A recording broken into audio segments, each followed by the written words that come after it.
Hello friends, मैं कुमार फिर से आपके लिए रॉड टेक्निकल चैनल पर एक यूनिक जानकारी लेकर आया हूं। और आज मैं आपको बताने वाला हूं 5S के बारे में कि 5S क्या होता है और 5S को किस प्रकार से यूज किया जाता है और कहां यूज किया जाता है।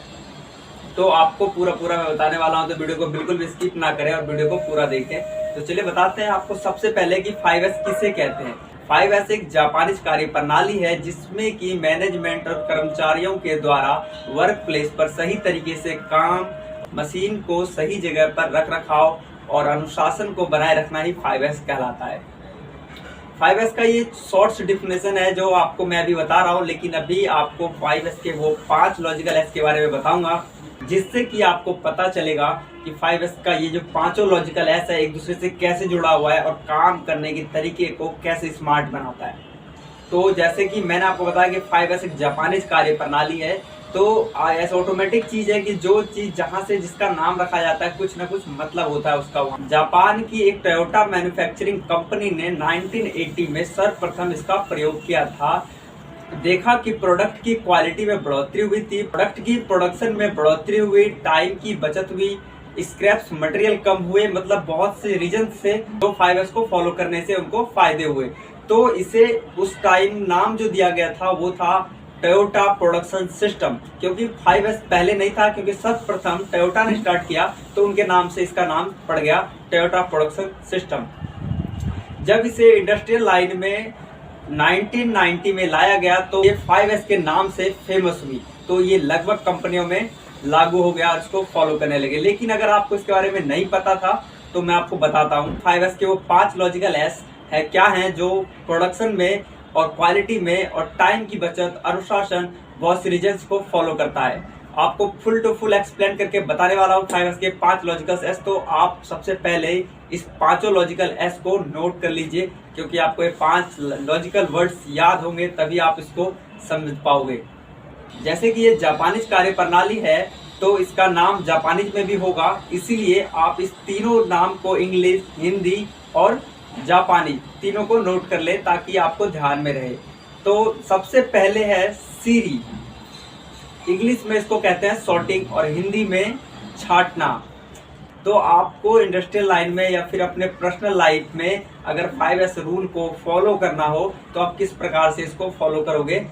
5S रूल आपके लिए भी होता है, इसलिए आप अपने लाइफ में भी इसको यूज कर सकते हो। तो चलिए हम आपको बताते हैं सॉर्टिंग किस प्रकार से और किस चीज को करना है। अगर आपके इंडस्ट्री, आपके प्लांट में अगर कोई भी मटेरियल या कोई भी चीज ऐसा है तो वो वेस्टेज तो है नहीं, चीज का इस्तेमाल आप नहीं कोई और करता है, जस्ट तुरंत नहीं, बाद में करते हैं, आज नहीं 2 दिन बाद करेंगे, कल नहीं 1 हफ्ते बाद करेंगे, तो ऐसे सब मटेरियल्स वहां होते हैं। लेकिन जो चीज आपका रोज डेली बेसिस पे आप प्रतिदिन उसको यूज करते हो, आप उसको छांटोगे। कैसे छांटोगे? जो वर्क आप रोज करते हो, जो सामग्री है आप उसको छांट के रख लो, क्योंकि बहुत से सामान ऐसे होंगे जो कि हमें इस्तेमाल तो है बट आज नहीं है, परसों है। चीजें ऐसी होती है जगह पे, हमारे घर में या फिर हमारे ऑफिस में ऐसी चीजें होती है। तो इस चीज को भी आप ध्यान में रखें कि जो चीज आपको डेली बेसिस पे है, जो आप रोज कर रहे हो, उसके बिना आपका काम ही नहीं चलेगा। आप उस चीज को छांट के रख लें, अलग कर लें, ताकि आपको ढूंढने में समय का वेस्ट ना हो। अब जो चीज आपको 2 दिन बाद जरूरत पड़ने वाला है, आप उसको भी आप वहीं पे रखोगे और जो चीज अभी भी जरूरत है उसको भी वहीं रखोगे। अगर आपको उस चीज को निकालना हो तो पहले आप 2 दिन वाले भी चीज को भी छेड़ोगे, उसको भी हटाओगे, टाइम का वेस्ट होगा। जो 2 दिन बाद जो यूज होने वाला है आप उसको हटाकर कहीं अलग जगह पे निर्धारित कर दें, ताकि अगर हमें 2 दिन बाद उसकी जरूरत पड़ी तो ताकि हम वहां से ले आए और उसकी हमें समय की भी बचत हो जाए। हमें पता होगा कि हमने उसको वहां रखा है तो हम वहां से उसको ले आएंगे। खुद को देख लो कि आप स्टूडेंट हो, आप डेली बेसिस पे क्या यूज करते हो, क्या यूज नहीं करते हो, क्या आपको 2 दिन बाद जरूरत पड़ता है, क्या आपको 3 दिन बाद जरूरत पड़ता है, क्या आपको दिन में 1 बार जरूरत पड़ता है। वैसी चीजों को आप अगर छांट के रखते हो तो आपको ज्यादा फायदा होता होगा, ज्यादा समय की बचत होती होगी। फिर है सेकंड में सीतो, सेट इन ऑर्डर, मतलब क्रम में रखना। आपने सबसे पहले सॉर्टिंग को यूज तो कर लिया, अब आपको क्या करना है, सेट इन ऑर्डर।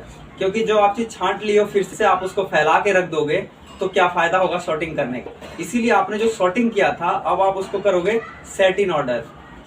अब आप जो चीज छांट लिए थे अब आप उसको सजा के रख लोगे, ताकि जो चीज जिस तरीके से इस्तेमाल करते जाए हम उस तरीके से हम उसको वहां से ले सकते हैं, यूज कर सकते हैं। क्योंकि सॉर्टिंग भी जो हम किए थे उसमें जरूरी तो नहीं कि हम एक ही चीज को सॉर्टिंग किया, हमारा एक ही चीज दिन भर में इस्तेमाल किया जाता है, ऐसा तो है नहीं। 10 चीजें हमने सॉर्टिंग कर लिया, हमें 10 पार्ट्स की जरूरत होते हैं, 10 चीजें हम रोज जरूरत, उस 10 चीजों में भी आप सेट इन ऑर्डर को यूज करोगे कि आप उस 10 चीजें लिए और आप 10 चीजों को सजा दिए, एक एक लाइन से क्रम में रख दिए, ताकि अगर हमें पहले पेन की जरूरत है तो हम पहले पेन को रख लिए, हमें पता है कि पेन के बाद हम कॉपी लेंगे तो बाद में हमने कॉपी ले लिया। तो आपको क्रम में रखोगे तो आपको फायदा होगा, ये आपको पता चल गया होगा।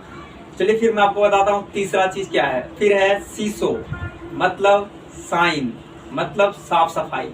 पहले हमने क्या किया कि पहले हमने छांटा, फिर उसको हमने सजा भी दिया, क्रम में रख दिया, और अब हम उसको करेंगे शाइन, साफ सफाई की। साफ सफाई का मतलब ये नहीं है कि कपड़ा लीजिए और साफ सफाई कर दिए, मशीन साफ कर दिए तो हमारा साइन हो गया, ऐसा कुछ नहीं है।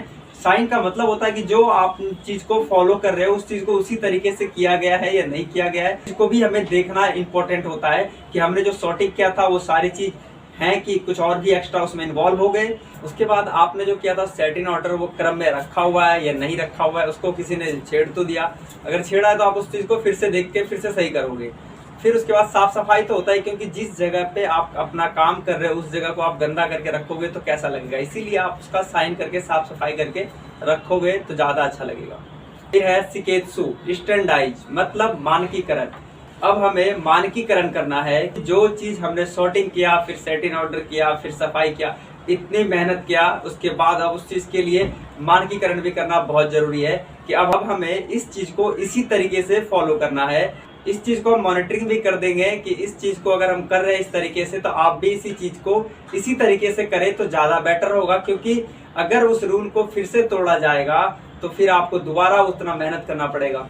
जब तक एक एसओपी, एक स्टैंडर्डाइज्ड मानकीकरण नहीं होगा तब तक आप उस चीज को फॉलो ही नहीं कर सकते, आप उस चीज को फॉलो ही नहीं कर पाओगे। क्योंकि मान लो आपके ही घर में आप 10 बुक्स को एक जगह रख दो और फिर कोई आए उसको उठा के कहीं और रख दे, तो आप फिर उस चीज को वैसे करोगे तो आपको कैसा लगेगा। इसलिए इस चीज को आप अगर घर में पहले बता दो कि मैंने 10 चीज को यहाँ रखा है, मुझे इस चीज का इस्तेमाल है, आप इस चीज को बिल्कुल ना छेड़े, आप यहाँ पे कुछ कर रहे हो तो आप इस चीज को फिर से इसी तरीके से कर दे, तो एक मानकीकरण बहुत जरूरी होता है। फिर है शित्सुके, मतलब सस्टेन, अनुशासन बनाए रखना।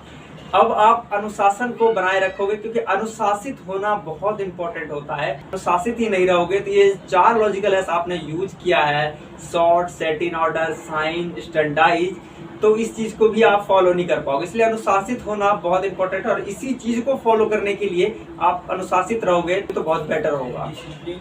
क्योंकि आपको पता है ना कि डिसिप्लिन मोस्ट इम्पोर्टेंट होता है किसी भी चीज को आगे बढ़ाने के लिए, किसी भी चीज को अचीव करने के लिए। क्योंकि अगर हम इस 5S को यूज कर रहे हैं तो किस लिए कर रहे हैं? कंपनी अगर 5S को फॉलो करती है तो वो किस लिए फॉलो करती है? क्योंकि कंपनी को टाइम की बचत हो रही है, प्रोडक्टिविटी में बढ़त हो रही है, क्वालिटी अच्छी आ रही है, इन सब चीजों को क्योंकि इसी चीज को वो पहले भी कर रहा था, इतने ही मटेरियल्स, इतने ही पार्ट्स, इतने एम्प्लॉय उसके पास पहले भी थे, बट ये 5S का लॉजिक उनके पास नहीं था। तो पहले जो ये 1000 बना रहे थे अब वो उस चीज को 2000 बना रहे हैं। 5S के सुधार के लिए कैजन को लाया गया और कैजन के बारे में मैं आपको नेक्स्ट वीडियो में एक्सप्लेन करके बताऊंगा। तो मिलते हैं हम आपको नेक्स्ट वीडियो में ऐसे यूनिक जानकारी के साथ। जय हिंद, जय भारत।